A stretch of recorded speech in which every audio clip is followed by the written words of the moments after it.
Hey, somebody asked me to make a video showing some of the crafts I've been making, so I'm gonna do that. This is a wreath that I just took off my door.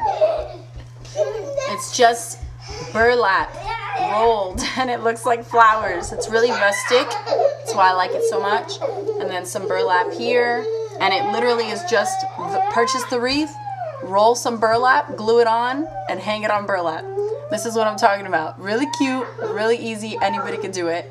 I just replaced this one on the back door with a beautiful pine cone wreath. That one took a little longer, but it's really easy. You just I collected a bunch of little pine cones from my friend's property when we went camping a couple months ago, and I thought they would be enough to make two, but I had just enough to make one. So that one's hanging on my back door. I'll take a picture and show it.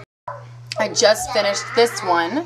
This is just not the green styrofoam wreath, but the straw one that's wrapped in clear plastic because it's cheaper and works just as good. I bought like a fat white yarn, and it's a little bit sparkly. It doesn't have like silver glitter, it has white little glitter strands, so it's not like overly sparkly, but it's just a little sparkly. You can't really tell here. And then some Christmas, these are not Christmas balls, these come in big bags. They're beading balls, so they have little holes in them to run a string through them and then make a decorations for the tree. But I figured they're so much cheaper than Christmas balls and they come in such larger quantities, I would just use that instead. So this will go over my kitchen window with like a pretty green ribbon after Thanksgiving. I'm not finished with this one, but I'm using those same green and red balls, and I bought a pack of white also, and I'm just going to cover the entire wreath with them.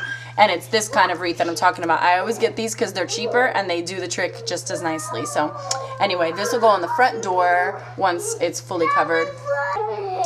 This is not really a craft, but it's a little something you could do for really inexpensive, and it's really cute.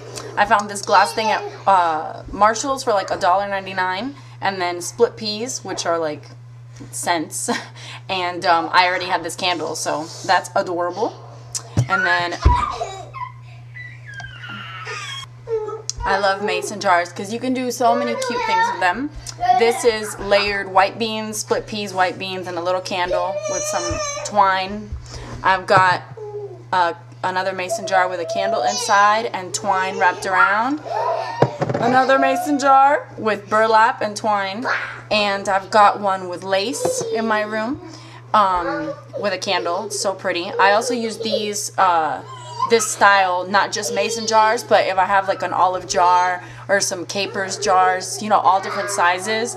I have like 5 or 6 different sizes, and I've wrapped them up like this with this twine and then put cute flowers throughout all of summer and spring as my centerpiece at the table.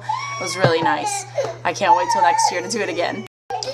This is paper roses made out of streamers, red streamers, and they're all glued to a green styrofoam ball thing, and then that's glued onto an old candlestick. Really cute in the hallway table.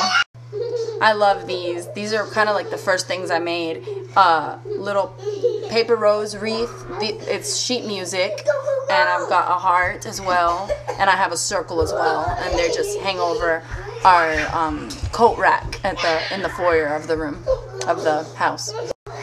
In my bathroom, I pressed some really delicate flowers, like this little dandelion and this cute white frame. I have a few other things that are already up somewhere that I can't bring them down, like on the walls or on the front door, back door. I'll take some pictures of those, but they're really easy.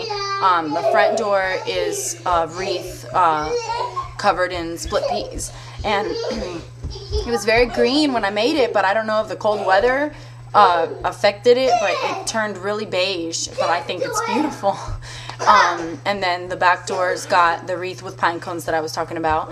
I've got this branch. I have a Bradford pear tree in my front yard, and I just love the branches that fall off that thing. They're so delicate and just perfectly proportioned. They go both sides. It's beautiful branches. And so I saw one day in the yard, and kept thinking, man, I would love to put this somewhere in the house. And I kept thinking, no, that's silly, and throwing it back down. And I was laying in bed, and I couldn't stop thinking about the branch. It's so silly. But I thought, you know what? I'm going to go get it right now. It was like 7 in the morning. I put my slippers on, went out there, and I found it just still laying in the yard. And the endless injuries with 2 boys. So the branch, I got it and I put it on the wall, and my husband walked in and he goes, I love that. So I was sold. I'm like, all right, we're doing it. And I just got 3 little butterflies and put it on the branch, and it's so pretty. So I'll